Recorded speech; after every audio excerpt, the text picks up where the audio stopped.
ایک غریب آدمی بدو رات کے وقت وہ کہیں بیچارہ صبح سے چلا تھا، مدینے پہنچتے اسے رات ہو گئی.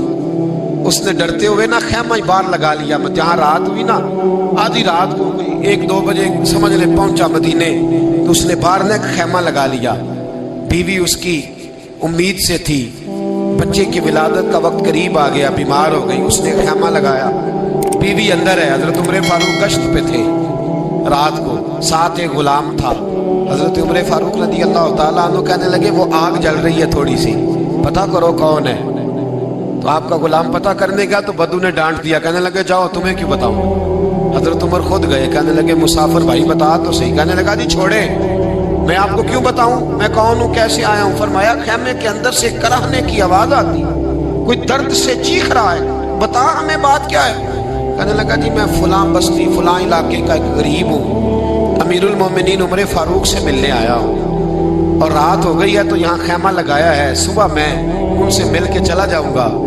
تو رات کو تکلیف دینا پسند نہیں کیا، تو میری بیوی امید سے تھی، اب بچے کی ولادت کا وقت قریب ہے، پاس کوئی نہیں. حضرت عمر کہنے لگے تو ٹھہر میں ابھی آیا.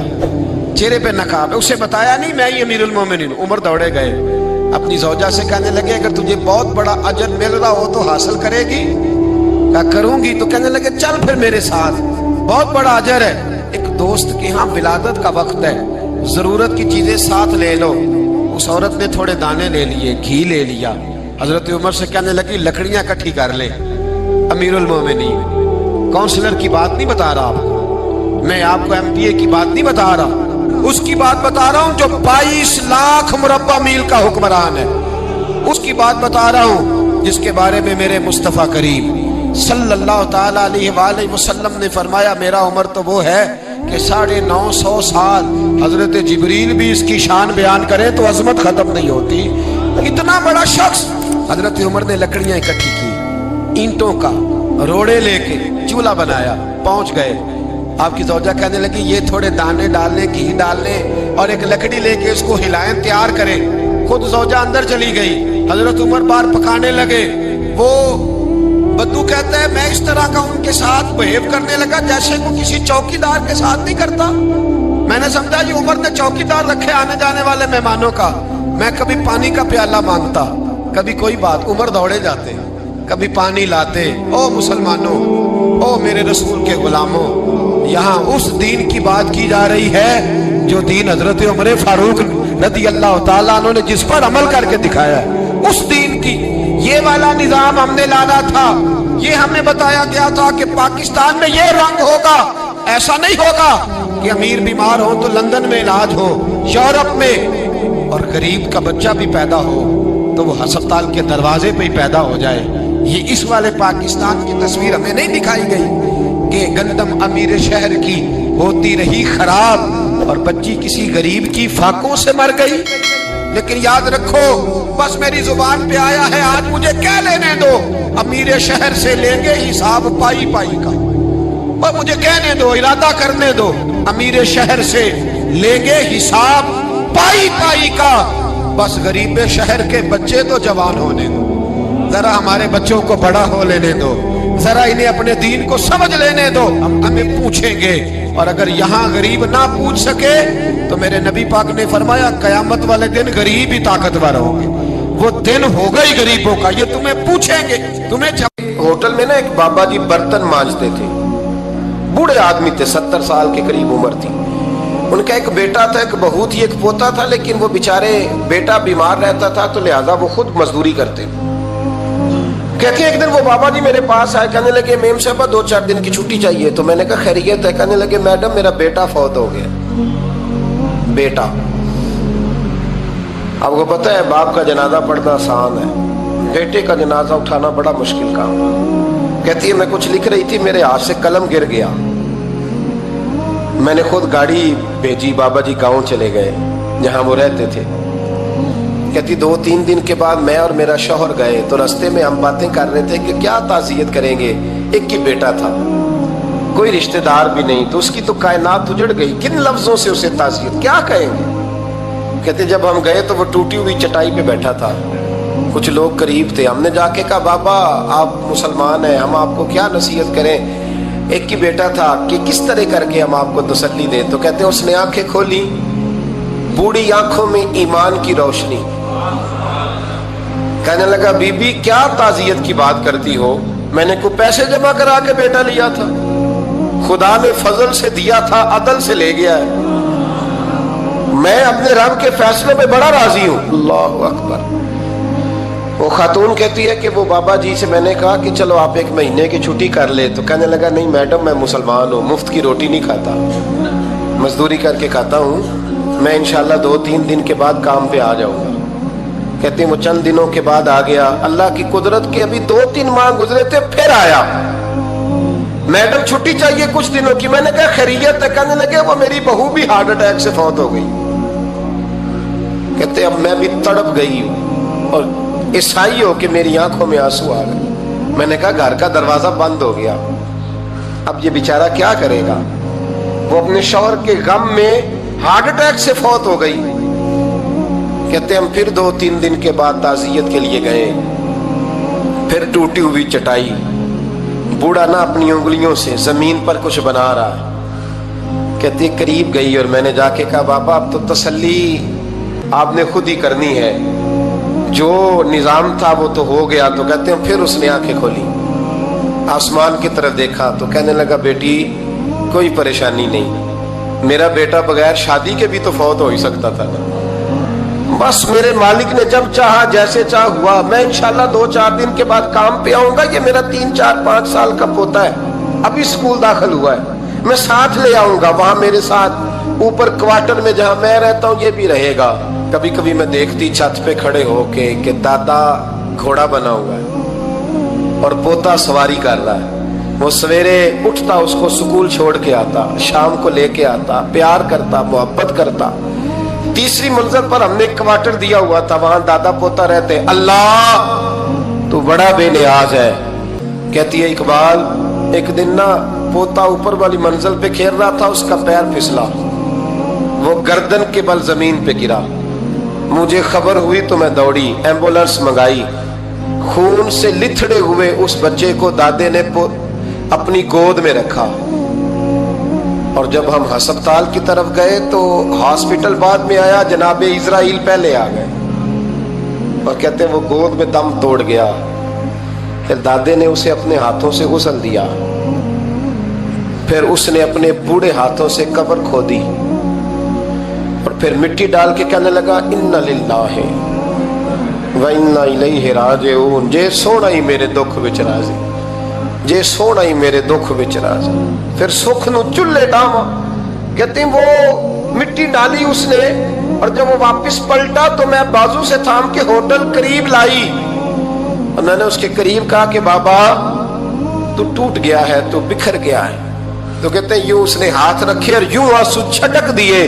کہنے لگا میڈم کیوں میرے اندر کوئی عقیدہ نہیں, میں کوئی لوارث ہوں, میرا کوئی رب نہیں, میں کیوں پریشان رہوں گا, میں تو پکا ہوا پھل ہوں. تھوڑے دن گزرے کہ قبر میں جاؤں گا, اور جب جنت میں جاؤں گا تو اللہ میری بیٹے سے بھی ملاقات کرائے گا, میرے پوتے سے بھی ملاقات کرائے گا, میرا رب ساری ملاقاتیں کرا دے گا. میں اپنے اللہ کی رضا میں بڑا راضی ہوں.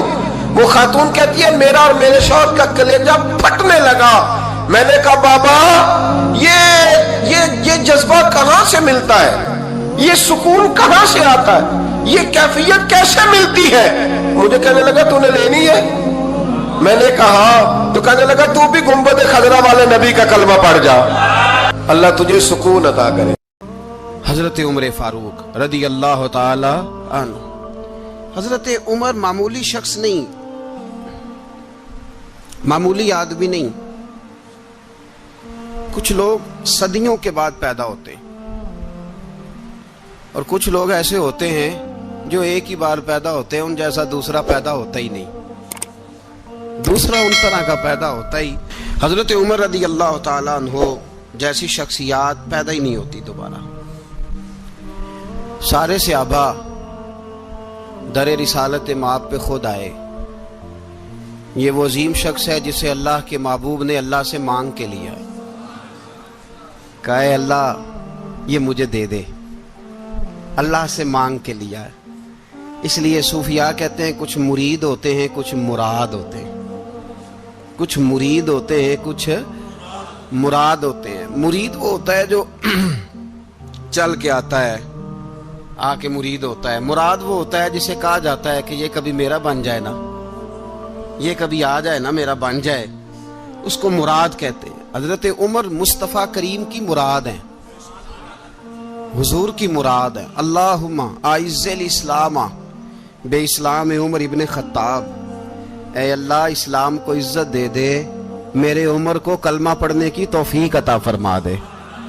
اور کیسے دعا مانگی؟ او یار حضرت عمر کی تو اس فضیلت کا کوئی جواب نہیں دے سکتا، میرے رسول پاک علیہ السلام سب کے لیے ہی دعا مانگتے ہیں نا، حضور کی دعا عام ہے، لیکن مصطفیٰ کریم نے کعبے کا غلاف تھام لیا اور غلاف کعبہ کو حضور نے سینے سے لپٹایا اور سینے سے چمٹا کے کہا، اللہ میں نے تو کبھی سوال ہی زیادہ نہیں کیے، میں کرنے آیا ہوں، مجھے عمر دے دے، عمر دے دے۔ حضور نے مانگ کے لیا۔ اور پھر جب جس کو حضور مانگے اللہ سے کہ حضرت عمر رضی اللہ تعالیٰ عنہ کا آج یوم شہادت ہے، میرا تو دل کرتا تھا کہ فجر سے باتیں شروع ہوں اور سارا دن ہی عمر کی باتیں ہوتی رہیں، سارا دن جناب عمر کی باتیں، سارا دن، اس لیے کہ ذکر جناب عمر کا ہوگا پر راضی اللہ کے رسول ہوں گے صلی اللہ تو جاگ کے بیٹھے، خوش ہو کے بیٹھے۔ ہمارے ہاں منایا ہی نہیں جاتا، بابے اللہ کی تا ساؤن بھادروں اسو کتا تے منڈے جنوری فروری، تو اسلامی سال بھی گیا اور وہ تاریخیں بھی ساری گئیں۔ یکم محرم امت مسلمہ کے لیے بہت بڑا دن ہے، بہت بڑا دن، یہ شہادت ہے حضرت عمر فاروق کی رضی اللہ تعالی عنہ۔ یہاں چھوٹی چھوٹی باتوں پہ گورنمنٹ چھٹی کرتی پھرتی ہے، چھوٹی چھوٹی باتوں، الیکشن ہو گیا تو چھٹی، فلاں جگہ پہ تھوڑا سا کسی نے خبر دے دی کہ کوئی پریشانی ہے تو چھٹی، فلاں جگہ یہ ہو گیا تو چھٹی، یہاں تک کہ فلاں وزیر صاحب فلاں علاقے میں آئیں گے تو سارے علاقے کو چھٹی۔ اور اب تو اس سے بڑا حال ہونے لگا ہے، اگر جن لوگوں کی سندھ میں حکومت ہے ان کے لیڈر کا دن آیا تو اس دن چھٹی، اور جن کی پنجاب میں حکومت ہے ان کا دن آیا تو چھٹی۔ ہمارا مطالبہ ہے حکومت پاکستان سے، اگر سر اٹھا کے جینا چاہتے ہو تو یکم محرم کو چھٹی کیا کرو، اگر سر اٹھا کے جینا چاہتے ہو تو یکم محرم کو چھٹی کرو جناب عمر کے دن، اور ملت کے جوانوں کو بتاؤ کہ اگر عزت کی زندگی جینا چاہتے ہو تو اس طرح جیو جس طرح فاروق اعظم جی کے گئے ہیں، عزت اور وقار کی زندگی۔ جمہوریت حضرت عمر سے سیکھنی پڑے گی، حکومت کرنے کے طریقے حضرت عمر سے، رعایا کو سیکھنا پڑے گا کہ امیر کس طرح بنایا جاتا ہے اور امیر کس طرح کے ہوتے ہیں۔ یہاں لوگ ہمیں یورپ کی مثالیں دیتے ہیں، لوگ یہاں ہمیں آ کر کے امریکہ کی مثالیں، انہیں کیا پتا حکومت کیا ہوتی ہے، وہ کہتے ہیں جی وہ سائیکل پہ جاتا ہے ان کا حکمران۔ میں نے کہا وہ سائیکل پہ جاتا ہے؟ میرے عمر فاروق مدینے سے مکے گئے تھے تو پیدل ہی حج کرنے چلے گئے، پیدل ہی۔ اور جناب عمر فاروق رضی اللہ تعالیٰ عنہ عید کی نماز پڑھانے گئے، عید کی نماز عمر خطبہ عید دینے گئے۔ اور اس زمانے میں کون سا غریب ہے جو ننگے پاؤں جاتا ہو؟ کون سا غریب ہے جو مسجد ننگے پاؤں جاتا ہو؟ لوگوں نے تو 3 قسم کی چپلیں رکھی ہوئی ہیں، ایک مسجد جانے کی علیحدہ ہے، گھر پہننے کی علیحدہ ہے، شادی بیاہ پہ جانے کی چپل علیحدہ ہے۔ حضرت عمر فاروق رضی اللہ تعالیٰ عنہ نکلے عید کا خطبہ دینے کے لیے تو بیوی سے کہنے لگے جوتا، اس نے کہا صاحب اتنی دفعہ ٹوٹا ہے اب گانٹھا نہیں جا سکتا، اتنی دفعہ ٹوٹا ہے کہ اب دوبارہ پیمند نہیں لگ سکتے۔ تو حضرت عمر کہنے لگے چل کوئی حرج نہیں، بغیر جوتے کے ننگے پیر ہی چلتے ہیں، کوئی حرج نہیں۔ تو کہنے لگے لوگ کیا کہیں گے؟ فرمایا چپ کر، لوگ جس دن عمر نے یہ دیکھ لیا نا لوگ اس کے بارے میں کیا کہتے ہیں، اس دن عمر نہیں رہے گا۔ تو کہا پھر آپ کا نظریہ کیا ہے؟ فرمایا میرا نظریہ یہ ہے کہ رب رسول میرے بارے میں کیا کہتے ہیں، لوگوں کا کیا ہے؟ لوگ کل کسی کے بارے میں کچھ کہتے ہیں اور پرسوں کچھ کہتے ہیں، میرا نظریہ یہ ہے کہ رب رسول میرے بارے میں ننگے پیر عمر جا رہے ہیں۔ کون جی؟ میں بڑا ماڑا۔ اچھا جناب کیا غربت ہے؟ 10 قسم کے جوڑے لٹکے ہوئے ہیں کمرے میں اور پہننے کی فرصت نہیں، سویرے کیا پہننا ہے، شام کیا پہننا ہے، 15 سوٹ کٹھے استری ہو کے لانڈری والا بھیج رہا ہے اور تو غریب ہے۔ تو بہت بڑا غریب ہے، اس لیے کہ غربت پیسوں کی وجہ سے نہیں ہوتی، غربت تو دل کی ہوتی ہے، تو واقعی بڑا غریب ہے اور تو غریب ہی رہے گا۔ امیر تو عمر فاروق تھے، عمر فاروق تھے جو ننگے پاؤں چلے گئے عید کی نماز پڑھانے، تو رستے میں جو ملا کہنے لگا عمر جوتا تو پہن لو۔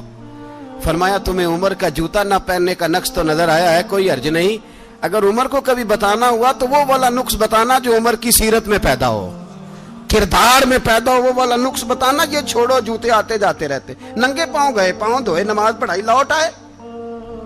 او بھائی یہاں تو ہمارا بناؤ سنگار اترنا، جتنی توجہ کپڑوں کی طرف ہے اتنی توجہ کبھی ہماری علم کی طرف ہوتی نا، جتنا ذوق شوق ہمارا بناؤ سنگار کی جانب ہے، اتنا بناؤ سنگار کبھی ہمارا اخلاقیات کی جانب ہوتا تو معاملات بڑی حد تک سنورے ہوئے ہوتے۔ حضرت سیدنا فاروق اعظم رضی اللہ تعالی اپنی زندگی کو ترتیب دیا،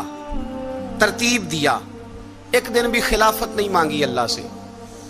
حضرت عوف بن مالک اشجعی ایک صحابی ہیں، حضرت عوف بن مالک رضی اللہ تعالیٰ عنہ فرماتے ہیں کہ جناب ابو بکر صدیق کا زمانہ تھا تو میں نے خواب دیکھا، میں نے خواب میں جناب عمر کو دیکھا، اور میں نے دیکھا کہ کوئی کہنے والا کہہ رہا ہے کہ عمر وہ ہے کہ اللہ کے رستے میں کوئی اسے جتنا مرضی برا بھلا کہے یہ پرواہ نہیں کرتا۔ کس کے رستے میں؟ بولے سارے۔ اس کا مطلب ہے اللہ کے رستے میں لوگ برا بھلا بھی، قرآن مجید نے کہا وَلَا يَخَافُونَ لَوْمَةَ لَائِمٍ، کچھ لوگ ایسے ہیں جو برا بھلا کہنے والوں کی پرواہ نہیں کرتے۔ آپ یقین کریں اگر پرواہ شروع ہو جائے نا تو دین کا کام ختم ہو جائے، نہ کوئی تقریر کرے، نہ کوئی تدریس کرے، نہ کوئی پیری مریدی کرے، ختم ہو جائے اگر باتوں کی پرواہ ہو۔ لیکن وہ پرواہ، حضرت عوف بن مالک اشجعی کہتے ہیں میں نے خواب میں دیکھا کہ عمر وہ ہے جو کسی کی پرواہ، اور دوسری بات میں نے یہ دیکھی کہ عمر خلیفہ بنے گا، اور تیسری بات میں نے خواب میں یہ دیکھی کہ عمر شہید بھی کیا جائے گا، عمر شہید بھی ہوگا۔ یہ میں نے 3 باتیں خواب میں دیکھی۔ فرماتے ہیں میں نے آ کے خواب حضرت ابو بکر صدیق کو سنائی، وہ خلیفہ تھے، وہ کہنے لگے ٹھہر جا میں عمر کو بلاتا ہوں، اس کے سامنے دوبارہ سنانا، اس کے سامنے۔ فرماتے ہیں میں نے بلایا حضرت عمر فاروق کو، آ کے بیٹھے، خواب شروع ہوا کہ ایک بات تو میں نے یہ دیکھی کہ آپ ملامت کرنے والے کی پرواہ نہیں کرتے، دوسرا آپ خلیفہ بنے گے۔ جناب عمر کہنے لگے چپ کر، ابو بکر کے سامنے ہی کہہ رہا ہے، چپ کر، خلیفہ کے سامنے ہی کہہ رہا ہے۔ تو حضرت ابو بکر صدیق کہنے لگے عمر اسے کہنے دو، مجھے لگتا ہے رب کی رضا یہی ہے کہ میرے بعد اگر مصطفیٰ کا منبر ملے تو عمر کو ملے، اسے کہنے دو۔ یار یہاں تو لوگ ڈینگے مارتے ہیں، یہاں تو لوگ دعوے کرتے ہیں میرے سامنے فلانے کو بھی بٹھاؤ، فلانے کو بھی بٹھاؤ، اس کو کیا پتا، اس کو کیا پتا، یہ تو بڑکے مارنے کا دور ہے۔ حضرت عمر رضی اللہ تعالیٰ عنہ کو تیسری بات کہی، حضرت عوف بن مالک نے کہا اب شہید کیے جائیں گے، میں نے خواب دیکھی ہے۔ نیک لوگوں کے خواب بڑی حد تک سچے ہوتے ہیں، کہا میں نے خواب دیکھی ہے۔ تو حضرت عمر کہنے لگے شہید تو دلیر لوگ ہوتے ہیں، شہید تو دلیر، جسے سارا زمانہ دلیر کہہ رہا ہے وہ اپنے بارے میں کیا کہہ رہا ہے؟ کہتے ہیں شہید تو دلیر، میں تو کاہل سا آدمی ہوں، سست آدمی ہوں، میں تو اتنا کام ہی نہیں کرتا، تو یہ خواب تو نے جو دیکھا ہے نا پھر سے دیکھنا۔ تو ابو بکر صدیق فرمانے لگے عاجزی نہ کر، انکساری نہ کر، تو جو کہہ رہا ہے ٹھیک کہہ رہا ہے، لیکن مجھے سن کے شکر بھی ہوا ہے اور افسوس بھی ہوا ہے۔ افسوس اس بات کا کہ تیرے جیسا بطل عظیم چلا جائے گا، اور شکر اس بات کا کہ رب تجھے زندگی بھی اعزاز والی دے گا، اور شہادت کی موت دے کے اللہ تجھے موت بھی عزت والی عطا فرمائے گا، اللہ موت بھی تجھے عزت والی دے گا، تجھے کاہلوں جیسی موت اللہ۔ حضرت فاروق اعظم رضی اللہ، او بھائی یہاں تو اس زمانے کا سب سے بڑا مسئلہ پروٹوکول ہے۔ لوگوں کو پتا ہوتا ہے کامل پیر ہے، کامل مرشد ہے، لوگ نہیں جاتے۔ میں کسی کا مرید ہو جاؤں، میرا پروٹوکول کدھر گیا؟ پتا ہوتا ہے یہ کامل استاد ہے، میں اس کے پاس بیٹھوں گا تو میری تربیت کرے گا، لیکن لوگ شاگرد نہیں بنتے، میں کدھر گئی؟ یہ جو پروٹوکول کی مصیبت ہے نا، اس نے بڑے بڑے لوگ زیرو کر دیے، بڑے بڑے لوگ۔ اور یہ مت سمجھے کہ آپ کا وزیر اعظم پروٹوکول لیتا ہے یا آپ کا صدر پروٹوکول، وزراء، ایسی کوئی بات نہیں۔ ہم چھوٹے طبقے سے لے کر بڑے سارے پروٹوکول کے قائل ہیں،